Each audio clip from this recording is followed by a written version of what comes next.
In XYZ space, the degree measure of the angle between the rays z equals x greater than or equal to 0, y equals 0, and z equals y greater than or equal to 0, and x equals 0 is 0, 30, 45, 60, or 90.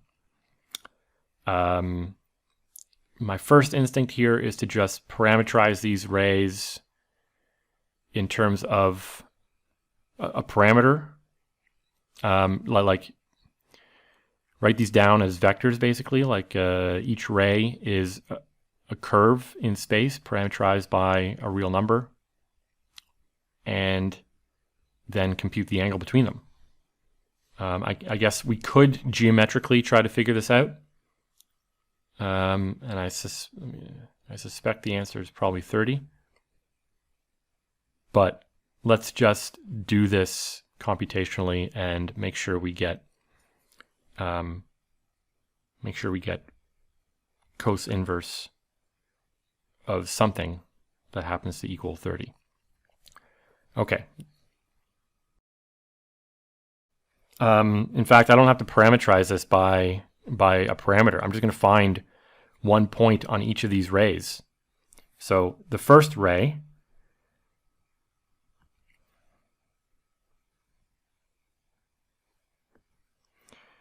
underlined in blue, 1, 0, 1 is a point on that ray, and the second one underlined in yellow, 0, 1, 1 is a point on that ray. And so theta will be equal to cosine inverse of 1, 0, 1 dot 0, 1, 1 divided by the magnitude of each of these. So root 2 times root 2. So theta will be equal to cosine inverse of, this is probably 1 in the numerator, right? Yep. 1 over 2.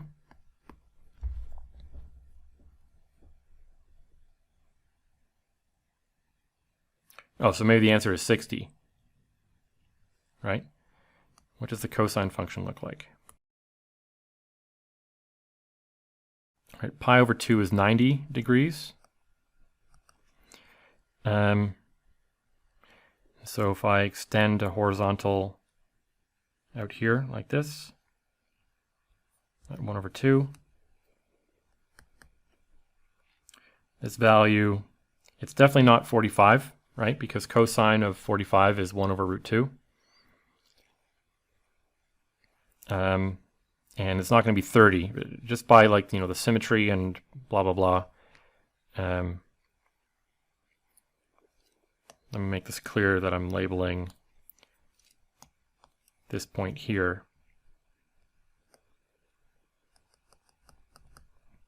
That's that value of x. This is the value of x we're actually looking for, which is 60 degrees of the options given. I really need to start memorizing my trig ratios. But anyway, theta is equal to 60 degrees is the answer here. I'm not sure why my instinct told me that it was going to be 30. I was pretty confident it was not going to be 45. It's certainly not 0 or 90. I don't know why 30 sprang out to me as the most likely answer. But anyway, that's why you kind of like to work through problems, I suppose.